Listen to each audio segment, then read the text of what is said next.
রিয়ার বিয়ের দিন সকালে আমি একদম সিম্পল মেকআপ করেছিলাম আর একটা হলুদেতে লালেতে তাঁত জামদানি শাড়ি পরেছিলাম। আর এই দেখো বিয়েবাড়ির সেই বিখ্যাত জলখাবার লুচি তরকারি। আহা! এর স্বাদই কিন্তু আলাদা। এরপর শুরু হয়ে গেছে আমাদের ফটো সেশন। ফটো তো তুলতেই হবে বলো, বিয়েবাড়ি আসেই তো ফটো তোলার জন্য। এখানে আমি আমার বর ম্যাচিং করেছি।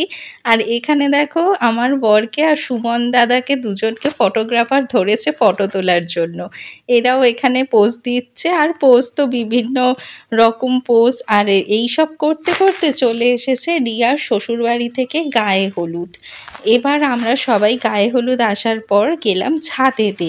ছাদেতেই আমাদের সব কিছু সকালের রিচুয়ালসগুলো হবে, কারণ হচ্ছে যে এখানে আমাদের একটা ডেকোরেশন করা হয়েছিল গায়ে হলুদের জন্য, কিন্তু সেই জায়গায় বৃদ্ধির কাজ হচ্ছে।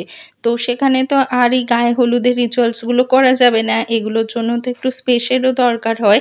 তাই আমরা সবাই গেছিলাম ফ্ল্যাটের ছাদে। আর এখানে হাওয়া দেখো কি হাওয়া দিচ্ছে। আর রিয়ার মা মানে কাকিমা এখানে ওকে আগে বরণ করে নিচ্ছে।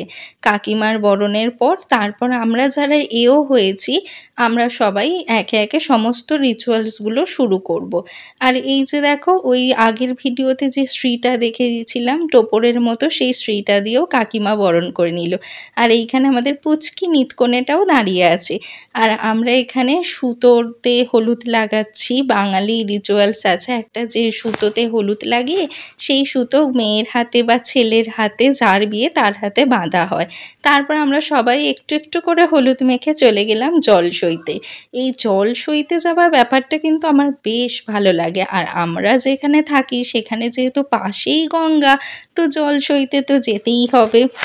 আর রিয়ার যেখানে বিয়ে হয়েছিল সেই জায়গাটাও ছিল একদম গঙ্গার পাশেই। তারপর আমরা জলসওয়া হয়ে গেলে বসে পড়েছি খেতে। এবার বলি আমাদের মেনুতে কি কি ছিল। আমাদের মেনুতে ছিল ভাত, ভেজ ডাল, আর তার সাথে পড়ে গেল মচমচে বেগুনি। বেগুনিটা কিন্তু অসাধারণ হয়েছিল, আমি তো দুটো বেগুনি নিয়েছি। আর তার সাথে এখানে ছিল পটল চিংড়ি। বিয়েবাড়িতে দেখবেই এঁচোড় চিংড়ি, পটল চিংড়ি, ফুলকপি চিংড়ি, এই আইটেমটা এত সুন্দর ওরা বানায় না, আমরা চেষ্টা করলেও বাড়িতে এই জিনিসটা বানাতে পারবো না, মানে দারুণ বানায় এটা।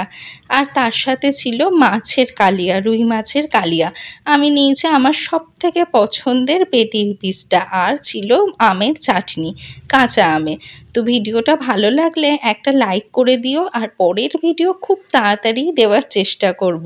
আর হ্যাঁ, চ্যানেলটা একদম সাবস্ক্রাইব করতে ভুলবে না। যারা ফেসবুকে দেখছো তারা কিন্তু আমার ফেসবুক পেজটাকে অবশ্যই একটা লাইক করে দিও। আর এই যে আমাদের পুচকিটাকেও একটু দেখিয়ে দিই। চলো টাটা, আজকের মতো আমি ভিডিওটা এখানেই শেষ করলাম। আর ফেসবুক, ইউটিউব যে যেখান থেকে দেখছো সবাই ফলো করো।